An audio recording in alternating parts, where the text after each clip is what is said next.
Hang on. Oh, you're live. Hi, I'm Trinity. I'm with Price today. Mariyah will join us in a little bit. We are on episode 2 of our Revive 360. Woo! So today we're going to discuss gut health, and specifically in gut health, I think we're going to discuss IBS and SIBO. So if you have any questions during any of this, you can write them down. And is it comments? Is that how we do that? Yeah, and you can drop them in the chat as we go. So you can drop them in the chat as we go, and we can answer those. Dominique is kind of behind the scenes. You can't see her, but she'll be asking our questions if you have any that come up. And if some of you may have sent in questions prior to the email at admin@azrevive.com. Oh, it's Right up there, there for you. So we'll be answering those throughout the session too. So let's go ahead and get started. IBS, irritable bowel syndrome. Typically what people have is intermittent constipation with diarrhea. It kind of goes back and forth. You usually have one or the other. You just really don't ever have normal stools. Causes of IBS most common is post-infection. So any kind of gastritis or anything that has caused any kind of gastric infection. SIBO is another one, and I'll kind of we'll talk about a lot about SIBO, small intestinal bacterial overgrowth. Dysbiosis, bad gut bacteria. It can be low good bacteria. Leaky gut syndrome, it's intestinal permeability, poor gut motility, low stomach acid, the stress on the gut-brain axis, food sensitivities and triggers, hormonal imbalance. We always seem to come back to hormones. Hormone. Thyroid dysfunction, viral or parasitic infections. Medication can sometimes have side effects that cause that, trauma or nervous system deregulation. So those are all causes of irritable bowel syndrome. And then, so kind of to get on the subject of SIBO, the small intestinal bacterial overgrowth, that is really just in your intestines rather than in your gut. It's bacteria is just not where it needs to be. And it's basically the bad bacteria is overtaken the good bacteria in those gut areas, and it's spreading throughout and causing a lot of issues. Yeah, so that again, kind of a lot like IBS. I mean, low stomach acid, low gut motility, the IBS, damage to migrating motor complexes, food poisoning, chronic stress, adhesions from surgery, and again, hormonal shifts can all be components of that. Symptoms, typically bloating, abdominal pain, gas, burping, constipation, diarrhea, feeling like you're 6 months pregnant after eating. One of our daughters used to call it a food baby. It's her food baby. Brain fog, fatigue, nausea. Those are all symptoms of SIBO. So again, IBS, you constantly see the constipation, diarrhea. If you're having a lot of those other symptoms, it's probably SIBO related. And in front of us, we put a lot of the products that we like to use to treat various things of that. We do offer a SIBO kit. It is not on our table right now. That one is pretty intensive, and we'll kind of get into how we take that too. Alleviating stress. Again, I know we talked a little bit about it last week, but cortisol causes so much issues with gut health, brain health, our hormones, so many things. So just drinking a cup of coffee or a soda in the morning already raises your cortisol levels by 30%. So when you're doing that, you're already starting off at a really high stress level for the day. And then we know as the day progresses, obviously stress just usually gets worse throughout the day because things happen. You become more and more reactive, and your cortisol, it's a cycle too. So you just get higher and higher levels, and it keeps raising. Yeah. So when you're talking gut health and you have high cortisol, you've got to bring that down. And high cortisol alone, you know, on top can add to the anxiety, depression, if you're having any of that as well. Food sensitivities, Price will get into that in a minute, really be able to talk about food sensitivities and elimination. And a lot of times, I know I hear you talk to clients all the time that, you know, people will say, well, I can't eat this certain food. And yes, maybe they can't eat it now, Yeah, but it's something that, that at some point you Which- should be able to eat everything. Your stomach should be able to handle whatever you put into it, as long as it's not super ultra processed or something like that. yeah. So even if you're having issues with gut health and you think you can't eat a certain food, it's not something that you have to think it's a forever. We had one of my daughters we had done a food sensitivity and it came back like lit up like a Christmas tree and she's like, I can never eat these again. And she was so sad and that wasn't the case. Yep, Right. that's exactly how mine was too. And I think every single thing that was on my food sensitivity list. I mean, after fixing my stomach, I can eat all of it. Yeah. So don't be stressed if you think that. I mean, we can fix that. Of course, before we do anything, you always have to rule out, is there any infections or inflammation or anything that's truly going on besides just gut health? And, you know, are you fighting H. pylori? Do you have a parasite? Have you had a GI bleed recently? And those would all be concerns that you would definitely need to see your primary care and rule out before we start doing other things. But I don't know, Mariyah, a lot of times I feel like it is just overall gut health and you're not really looking at parasitic. Are you? I mean, when people mostly come in with these. When it's generic, yeah, it's usually gut health. So I don't know if you want to kind of go into what you think about like the different types of diets. I know like there's the low FODMAP diet where it says eliminate stuff for 2 weeks and then kind of increase. Is that how you like to do it or?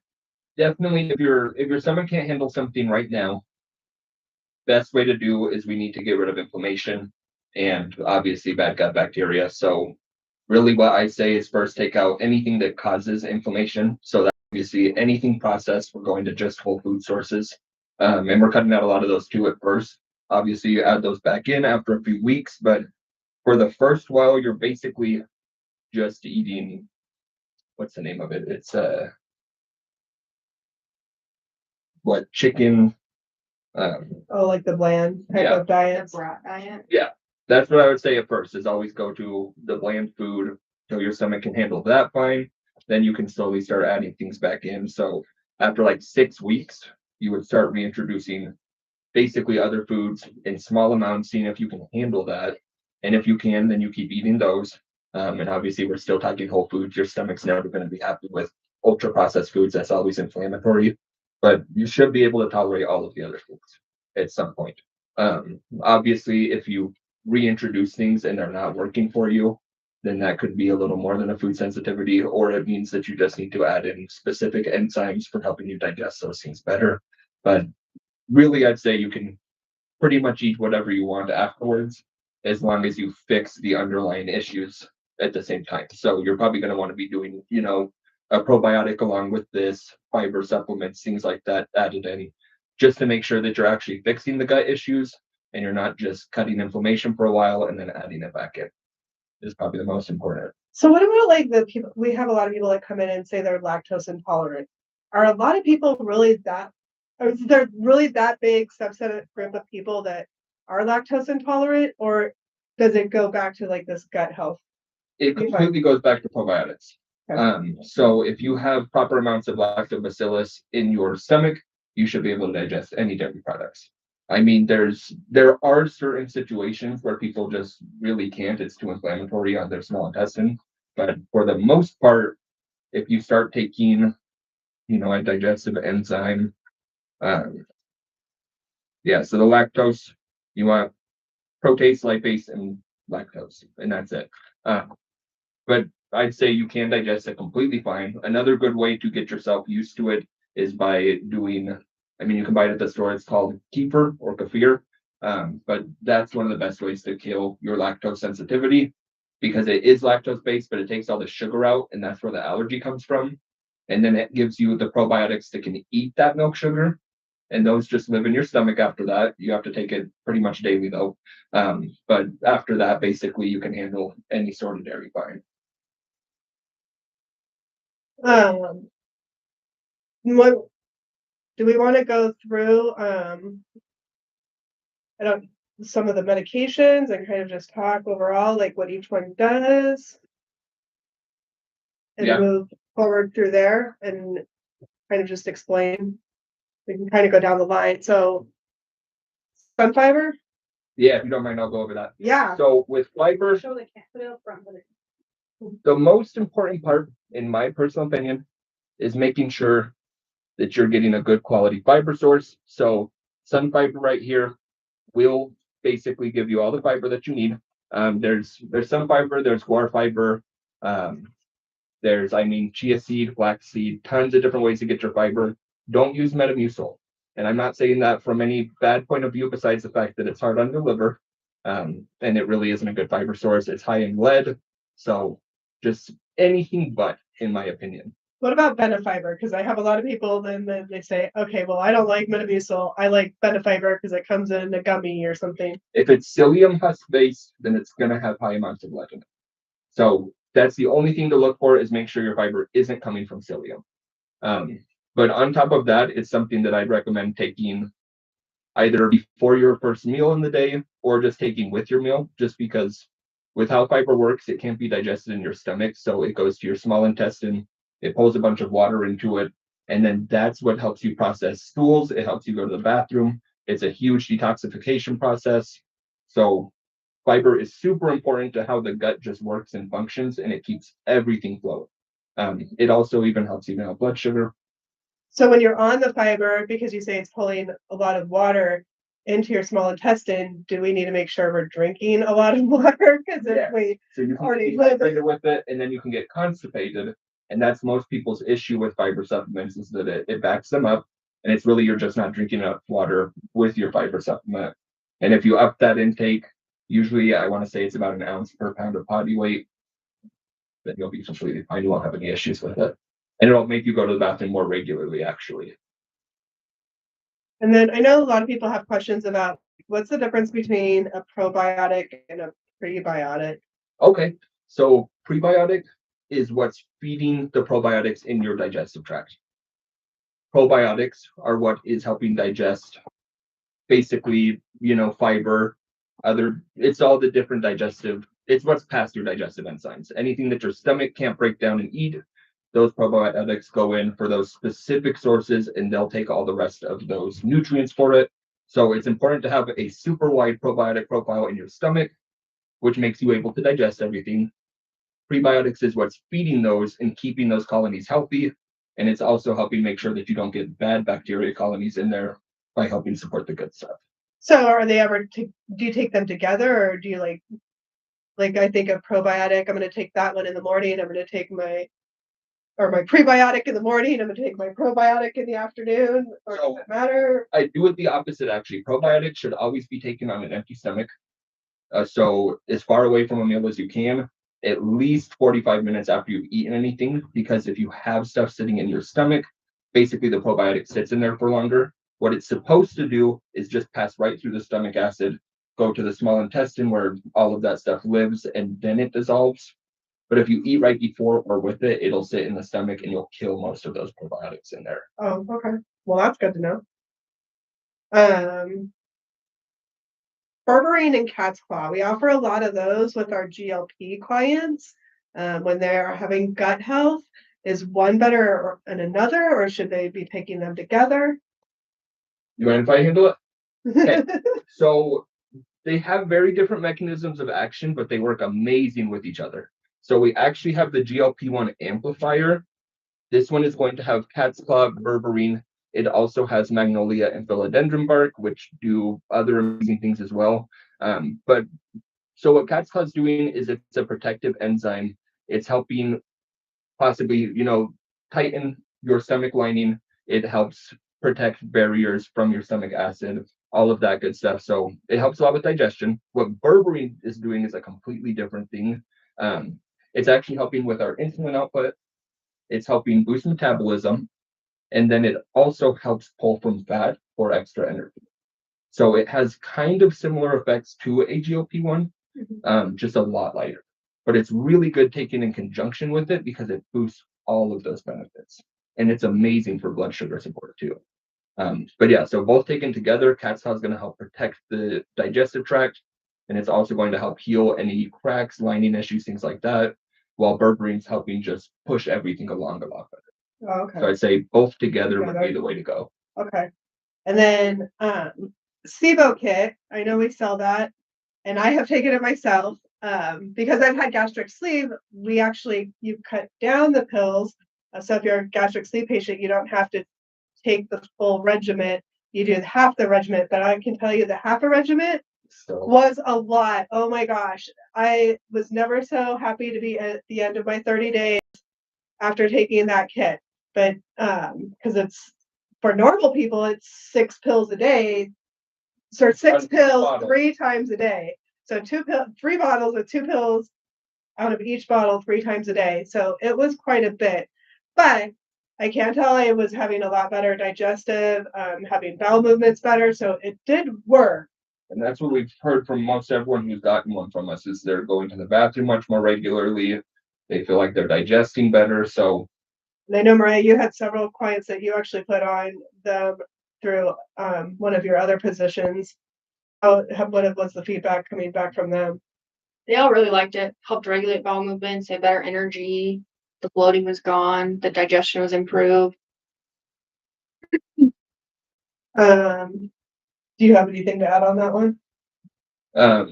Just the main thing is that if you do have what she was talking about earlier, if you have bacterial overgrowth, it's one of the best ways to fix that issue just because it's targeting it's a whole slew of a bunch of different really helpful plants with a bunch of different enzyme values, but the main thing that it's doing is helping basically heal your gut lining. It's a lot stronger version of cat's claw. So if you feel like you're having digestion issues, you're not absorbing the nutrients from your food properly, it's one of the best things to start out with because it's going to fix the underlying issues to that. And 18 pills a day is a lot, but it's just for 1 month and then you're good to go. So, Mariyah, with talking about SIBO, we kind of talked about, the symptoms of SIBO and kind of what causes it. And then there's IBS. And obviously they somewhat go together. And I know IBS is more like a constipation, diarrhea problem. And SIBO is more like the bloating, like all the other symptoms that people assume that it's with IBS, but it's really not, right? Like, and I know there's tests for SIBO, but do you really need to test for it if you have the symptoms, should people spend the money on a test and doing that, or is it just better to treat it because they have those symptoms? I feel like as a society we've gotten so hung up on treating the lab results and the numbers, and we don't treat patient. So my personal approach is to treat the patient and treat the symptoms versus wait for lab results, just because why leave somebody miserable for an extra week, 2 weeks, however long it takes to get the results back, versus you have the symptoms, the chief complaints, the concerns, you can treat those now, get them feeling better. And then, if needed down the road, run some labs and make sure everything kind of normalized at that point. Yeah, that's kind of how I've always felt too, because if the labs are going to tell you what the symptoms already told you, that every symptom's leading down this road of SIBO or poor gut health, and this is what ultimately going to be the plan anyways, why delay it? Because it's not going to hurt to start it regardless, right? On the supplement route, I feel like trial and error. I don't think there's really any harm in trying a supplement. And if you got to switch it, you switch it until you find the right group of supplements to kind of mitigate these symptoms. And I feel like the good part about it too is most of what we're working with is all plant-based. So you really can't overdo it. You're not going to be able to overdose on a plant. It's not going to make you super sick or anything like that. All of it is just stuff for restoring gut health. It will all just make you feel better, regardless of. You might get some added benefits out of them anyways. Yeah, something you didn't realize was a problem, but just with the American diet, we could always use a little bit of gut restoration. Definitely, everybody. Yeah. And I know like a lot of what we have in front of us is supplements, and we've talked a lot about like the cat's paw berberine, fiber, probiotics. prebiotics, but we also have peptides Yes. that are injectable. So BPC and PPV, I know they talk about them heavily at a lot of our peptide conferences. So is there a better, I mean, if I came in as a patient, is it better for me just to go straight to an injectable? Because I hate taking pills. Or should I be doing them in conjunction with each other? Like, do they complement each other? Or can I just pick and be like, hey, I hate shots. I'd much rather take a pill and I'm a pill person. Or I hate swallowing pills. I just am a shot person. Can I do one or the other? Or do they really need to be together? I guess is the question I want to ask for everybody. I feel like it's all personalized here, which is the best part, is that we can do it specifically for what your issues are. But we have tons of different ways to do it. And even if you are afraid of shots, we now carry the liposomal of everything for the peptides for gut health too. So I'd say one of the cool parts about us is we at least have options for every single situation. You can do a little squirt under the tongue, you can do an injection into the stomach, you can do a pill. We have really every way to do it possible. And does the liposomal or the injections, do they work any differently? I mean, is one better than another, or does it just really your personal preference? It depends on who's making the liposomal supplement, definitely.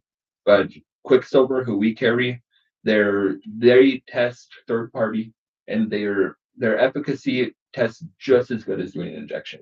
It's 99% absorption at minimum, which is about exactly the same. They're losing maybe 1% of it. And I know probably a lot of questions that our viewers probably have, the price point.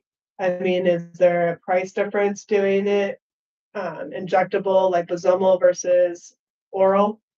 They're pretty close. I'd say liposomal is a little bit cheaper than our injectables, just with how we have to price things out. But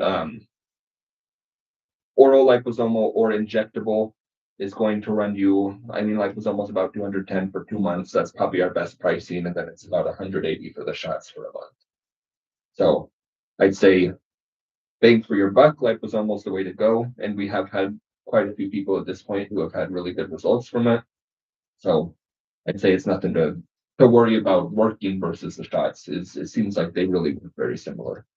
At least the main thing I've read that's different is the shot can be a little more localized, especially with BPC. It kind of works where you inject it, whereas liposomal, it will get everywhere throughout your Goes body. through the whole digestive system. Okay.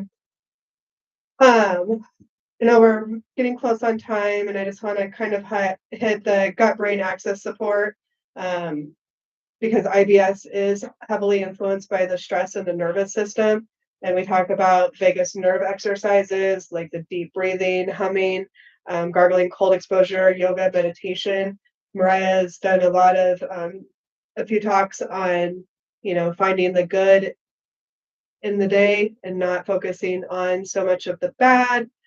We talk about box breathing here, and I don't know if you want to kind of maybe go into some of like the breathing and how that can really help reduce stress when you're in a situation where you just can't bust out a yoga move or, you know, hum or, you know, do some of that. But you can always do like breathing exercises in your office, or if you're stressed, or, you know, go to the bathroom and just go do some of that.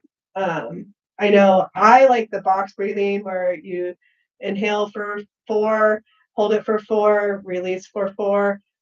That's one of mine. I don't know if you have any others. And I mean, it just goes to say that the brain is so powerful that just giving it that little reset can reset the whole body.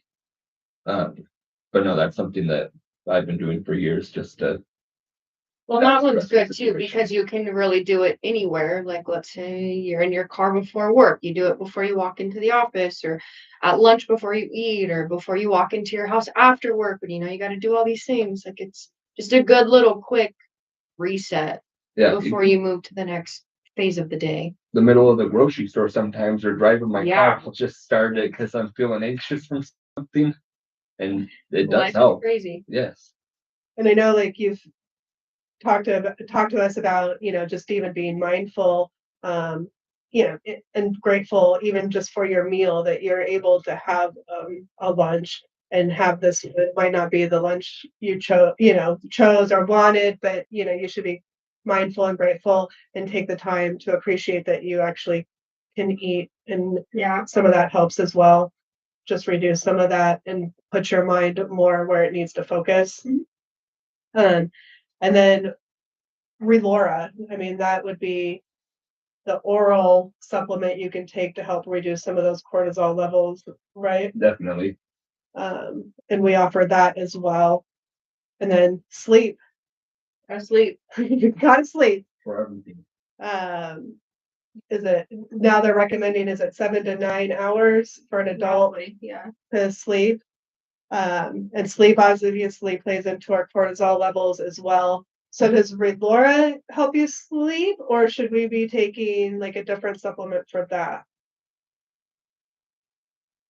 I'd say it does in a way, because if you have high cortisol levels at night, you usually can't go to sleep. That's what's keeping you restless, tossing and turning, or waking up at night. So it will definitely help over time. But I'd say if you want something pretty fast acting that has really all of the things for calming down the brain, getting your whole body relaxed, or even your muscle system, would be sleep relief. And I mean, the name is pretty fitting. It has really everything you could imagine for helping you have a good night's sleep.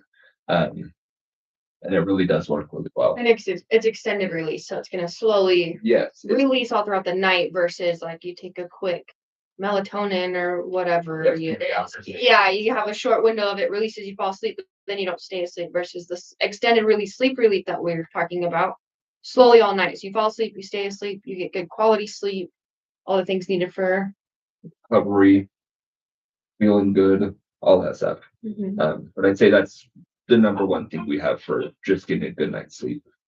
And real quick before we close, I just want to hit hormone imbalance. It's so important for women to have good gut health too, right? I mean, Mariyah talks about it all the time. I hear her talking to clients. Hormones are your foundation. If you don't have good hormones, you're not going to have good gut health. And your estrogen and progesterone play such a big role in motility, constipation, bloating, your stress response. So I mean, you have to make sure the hormones are in check, right? Yes. And when you're looking at that, I mean, can you fix the gut health and the hormone problem together, or do you suggest like them focusing on one or the other, or just work on them simultaneously together? I would just pick a starting point and work your way through it. I mean, I don't think there's anything wrong with starting at the same time because you're attacking two different complaints that are coinciding with each other, disrupting daily life. So attacking from both ends, I think, is a good approach. Because I think we always have a lot of clients that are coming in here like, well, can I do this if I'm doing this? And Yes. can I start this? And can I do that? Like they're always like, they think they got to do one thing at a time. But I mean, and I don't necessarily think time, but you got to start small. Like you don't want to overwhelm somebody. So sometimes it is hard to start gut repair, hormone replacement therapy, weight loss all at once. We get a lot of like deer in the headlight looks. And so sometimes it is just, okay, let's start with gut. Let's give it a month and see where you're at. And then in a month you come back and you do feel better and you're empowered and you're like, okay, I'm ready to take the next step. And then we can add something in. Really just individualize where people are at with their health and wellness. And let's say maybe even cost wise, someone can only afford one at a time. What would you recommend fixing first, hormones or gut health? That's a hard one. Because in my mind, I think that sometimes you have to fix hormones before we can get to actually helping gut health.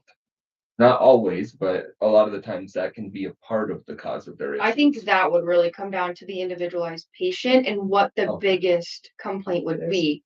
Is it more on the hormone side? Is it more on the gut side? Which one is causing them biggest disruption and start there. right. And that's where I think we kind of always talk about listen to your patient. Every patient has a story, and really listen to their story and figure out what is bothering them the most. Is it, not sleeping and it's a hormone imbalance, or is it really because they can't go to the bathroom, or they're constantly constipated, or, they're constipated today and tomorrow they have diarrhea? Right. I mean, like they say, you fix a person's gut and you fix their hormones. and their sleep. And you really fix what, 90% of all patients' problems? Do we have any questions? Yeah, so now that we're at the end, I would like to just, go over a couple questions that we had come in. So I think a really big one I think a lot of people can relate to is, how do I know if my gut isn't healthy? Are there any signs or symptoms I should watch for? Well, I mean, we kind of discussed that. I think, bloating, Yes. gas. Abnormal bowel movements, whether it be too often and runny or, every few days. You want to have regular bowel movements. And when you say gas, do you mean like excessive or, like a little bit here and there is okay? Yeah, I mean, everybody has, well, flatulence is the proper word for that. But excessive would definitely be a problem. And I think we had a client that came in and said that, they have a bowel movement once a month and thought that was completely normal for them. And that's not completely normal. Really, people should be having a bowel movement almost with every meal. You should be having, 1 to 3 bowel movements a day. Like, that is completely normal. They just go after every time they eat. And Yeah, if you think about it, good that's your point. best detox system you have is going to the bathroom as regularly as possible. I mean, it's different for everyone, but it should be, based off of how much you're eating, you should be going to the bathroom the equivalent. We had a client today that was kind of the same thing. She was complaining that, she actually has excess hormones and was trying to get rid of them. And, we have a supplement called DIM that can help get those hormones excreted. If you have high hormones in some levels, maybe you're high in estrogen but low in progesterone, and you need to get some of that estrogen out. But the way we actually get rid of our hormones is through our bowel movements. And the DIM will put it in the bowel movement, but it's not going to make you have the bowel movement. So if you're not having regular bowel movements, we can put all the hormones we want to get excreted, but if you're not moving it, it doesn't matter. All right. I think this is a great question. Do artificial sweeteners mess up your gut? So really the only issue I have with artificial sweeteners is they still cause insulin spikes. And the levels that artificial sweeteners are allowed in products is sometimes ridiculously high. But again, all of it's been tested. It's safe in a way, but they have found recently that it is still as inflammatory as sugar. And on top of that, it is still causing an insulin reaction and a pretty decently high insulin spike to that. So it's still causing the same issues as sugar in high amounts, where it's causing insulin insensitivity, inflammation, and then bad bacterial overgrowth of the gut tissue. And my issue with artificial sweeteners, probably Mariyah's too, is they're really hard on the liver. Yes. Your liver does not know how to process artificial sweeteners. If your liver knows how to process sugar, and it will process sugar normally, and it does know what to do with that. So it's almost better if you're going to have the sugar, Just have the sugar. just have the sugar. So what I'm hearing is, instead of having a Diet Coke or a Coke Zero, I should just have the regular Coke. And I will say all sugar in moderation, but really, I mean, even with the studies, those artificial sweeteners don't really pose any risk to cancer or anything like that. It's really just the inflammation and the insulin spike. It's just the same issues that we have with good old sugar. Plus, the liver, it's hard on your liver. It's So- hard. Your liver doesn't know how to process that. So you're just making your liver work extra hard. Yeah, I think the only one that's closer to sugar is xylitol, because that's just that ground up leaf. I mean, a good sugar supplement is honey. Honey is a great way to add sugar to some of your foods. It's a little bit more natural. I mean, it is still sugar, but honey is I think Mariyah uses it in a lot of things. She's like probably a honey expert, and what honey you can add add. honey to it. Yeah, she has it to all kinds of stuff. My one thing with honey that I'll throw in is never take it with probiotics or anything like that, because it's antibacterial. So it'll kill any of your probiotics in your stomach. Yeah. So always separate from anything that's trying to give you some probiotics. All right. Speaking of probiotics, somebody asked, can supplements replace healthy food? No, it can't. You still have to eat good. You can take whatever supplements you want and eat like garbage, and you'll still look like what you eat. So really, that's my main word of advice, is they're used as really ways to meet you where you can't hit something in your diet. So if you can't get enough fish in your diet, things like that. I mean, we live in the middle of the desert. everyone should be on fish oil here. There's no way you're eating enough fresh fish of different kinds to actually get enough EPA, DHA. But besides that, that's really how I treat supplements. It's a healthy diet first, and then supplements will meet you where you need extra help. So you're saying it should supplement your healthy diet? Yes, exactly. Gotcha. Okay. Is intermittent fasting good or bad for gut health? That's We have mixed feelings on that yes, one. I think everyone in the world has mixed feelings on intermittent fasting. I think it serves really good purposes, and I think that it's overused, and that's the only issue I have with it is people do it for too long, or they're too restrictive with it, and their diet isn't well-rounded enough, and they're not getting enough nutrients. I think the problem with intermittent fasting is like, yeah, it's restrictive, but there's a time and a place for it. Complete. And it really depends on like your relationship with food too, because if you're gonna intermittent fast and restrict your intake for 12, 14 hours, but then in your whatever 4, 6, 8 hour window you binge eat, you're really just defeating the purpose of the intermittent fasting. But there is a time and a place for it, and there is some anti-cancer I was just gonna research say, I know you talked about backed like by breast it. cancer. Because I mean, I do agree at some point, like intermittent fasting, we need gut rest. Like rest and digest is, good. There's Yes. fight or flight, rest and digest, and you got to hit that at some point, or otherwise you're just always high cortisol, high stress, high strung. But you can't abuse it. But if you're sleeping your normal hours, 7 to 9 hours, if you're getting 9 hours of rest, Right. that should be your be gut health, right? Like that should be like your Exactly. intermittent fasting. It counts. A lot of people don't realize that they'll fast way longer than they should, but the whole time you're sleeping, especially if you don't eat about 3 hours before you go to bed, that's your fast period for the most part. Right. So, I mean, you can go a few hours without breakfast, but my only issue is that unless you do need it, that's your breakfast is what's starting your metabolism and waking up your brain. So, in my opinion, the benefits of eating something early in the morning highly outweighs, a little bit of fat gain or something like that, possibly from not fasting as long. I know we've always heard like eat like a king in the morning and eat like a pauper at night. Yes. Is that why? So you can feed your brain. Completely. So you can feed your brain, and really whatever you eat in the morning is your baseline for your calories for the rest of the day. So you can handle more calories if you eat more starting. And I think it goes along with like your cortisol too, because in the morning you do have high cortisol, which throws you into kind of that fight or flight, which allows you to, function and stuff. And then as the day goes on, that decreases. So you want to get more into that rest and digest phase throughout the day. Yes, that's the best time for it, definitely. Is you don't want to be digesting at night. There's a happy medium. Yes. And I know I've always talked to, I teach first aid and CPR, and so does Price. But when we do the training, I always talk about like, what are the 3 things, or what are, what's the things your brain wants? There's only a couple of things, and it's sugar and oxygen. Like that's the only 2 things your brain wants in life. And that's its whole goal in life, is to make sure you're giving it oxygen and sugar. Well, that's a great segue into my next question, is why do I crave sugar when my stomach feels off?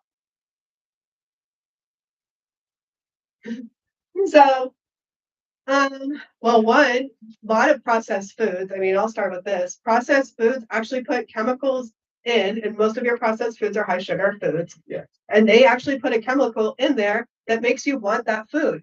A lot of times when you get away from that food, especially, I know me personally, I've had gastric sleeve, and when I stopped eating, a lot of the processed foods, the Twinkies, the high fructose sugar cereals and all of that. And I thought like I loved them. I thought like I would crave Lucky Charms, and I thought that was like the best cereal in the world. And the farther, like when I had gastric sleeve and stopped eating that, the farther I got away from it, the more I realized, no, it doesn't taste that good, honestly. Your brain was just addicted to it. Yeah, and it's put that chemical in there that makes you think you want it and crave it, but you really don't the farther you get away from it. No. I mean, even soda, when I stopped drinking soda, now like when I drink soda, it's very syrupy and it's very strong. And I used to be able to drink a 12-pack of Dr. Pepper. Kind of like fast food too. I mean, the less you eat of it, the more you no longer crave it, and you start to notice how greasy and the chemical taste is in it. Yes, and the flavor is different after a while. But I feel like one of the biggest things too, especially to the question, is just that really what you're eating is what you have the probiotics for in your stomach. So if you are just living off of sugar, you're gonna feel like crap, but you're still only gonna crave sugar. because that's all you have the ability to really digest. And that's what we were talking about, is you have to add those back in, and you'll start craving other foods if you start eating them. But as long as you just keep on that super processed sugar and carb food trend, you're never going to get away from it, no matter how bad you feel, because your brain loves a really fast dopamine hit. And these digest within about 30 minutes to 3 hours, which is super fast. Most things should stay in your system for over half the day or more. And that's where fiber comes in handy. But they are just giving your brain a really fast dopamine hit that it just keeps wanting over and over. And then they empty out of your stomach within about 30 minutes to 3 hours. So you're ready for more food again, over and over and over again. So I'm a sugar junkie. Yes. All right. Well, let's go ahead and wrap this up, guys, with one more question. Might be a nice little plug for Revive, but how can a wellness consult help me figure out what's wrong with my digestion? I feel like really everything we were just talking about is what we go over with you, is we'll go top to bottom to figure out what is wrong, and then we'll get you on something to fix it. And I think we have a more holistic approach too. Like, instead of being concern of specific or, symptom specific, we really try to look at the whole picture, the person as a whole, head to toe, and treat more than just nausea, more than just anxiety, more than just bloating. It's big picture. Let's fix all of this together instead of. And I know like our intake form is super comprehensive, but that's why, right? Because that way it gives us the whole picture through all body functions, all systems, where somebody's at in their journey, where we need to meet them, where to go from there, and create like a big picture treatment plan. And that's usually when we can find those little root causes that are making everything else messed up. But you really do have to look big picture first. And I know we've caught several of that when they've come in and filled out an intake and say, oh, I just want a GLP, or I just want this peptide. And by looking at all that, I know you've caught some things and been like, well, I see this, tell me about this. And then it leads you down a whole other road. And you're like, okay, yeah, you didn't really need a GLP. You really need this. Yeah, it gives us a very open approach to treatment, it really gets away from the tunnel vision in a way. We look at every aspect and try to come up with an entire health and wellness plan versus just chasing down one random symptom. Yes. And I think that's the nice thing about, Revive 360 too. We're all here, so there's ways to bounce off ideas and the resources that we have, and even just every day, if you wander in here, like, one of us may not know the answer, but there's a couple of us around that might have a different opinion, or we can bounce off treatment ideas and come up with a really good plan that encompasses like the provider view, the nurse view, the nutrition coach view, and like really curate individualized for everybody. And I know as a provider, obviously, there's like 1,000 ways to skin a cat, and every provider definitely always has a different approach, but that doesn't always mean that one is better than another, right? Just everybody has a different way of handling it, and everybody's body's going to respond differently to treatment. So there's not really one happy fix for everything. A lot of it's trial and error. It's the practice of medicine for a reason. We're human. You can't know everything. You can't know who's going to respond to what perfectly. So sometimes it is just a trial and error working through. We won't keep trying. Yes. That's the most important part. And on that note, next week on Tuesday, we're going to be talking women's hormones. You guys want to go ahead and wrap it up and do little plugs? Yeah, that's probably our favorite thing to talk about lately. I think that's what Mariyah does all day long, is talk about hormones. And it's not just for women, men have hormones too. So we think of men just having testosterone, but they definitely have estrogen and all the other hormones like we do. Women definitely have a lot more and utilize a lot more and run out of them a lot faster than men do and need that replacement. There's been a lot of controversy on women's hormones, and we'll kind of dig into that and where that stands. And I would suggest tuning in, especially if you've been on the fence and the last thing you've ever heard about hormones is it causes breast cancer. We're going to talk about that and where that stands. So join us next week. And if you have any questions regarding that, please email. So that way your question will definitely be answered. But again, if you have questions during the segment, you can always chat or type them in and we'll answer them if we can get to them. But email is always the best. That way we make sure we answer it. And remember to like and subscribe. We would really appreciate it. The bell? What? I don't know. She said to hit the bell. So if you know what that means, turn on your notifications. Hit Thank the you. bell, turn on notifications so you don't miss out on our next live stream. It'll always remind you. Next week we'll be talking women's hormones. Email your questions to admin@easyrevive.com or drop them in the chat during the live show. And as always, thank you guys so much for continuing to support our small business. It means the world to us. Thank you. Thank you.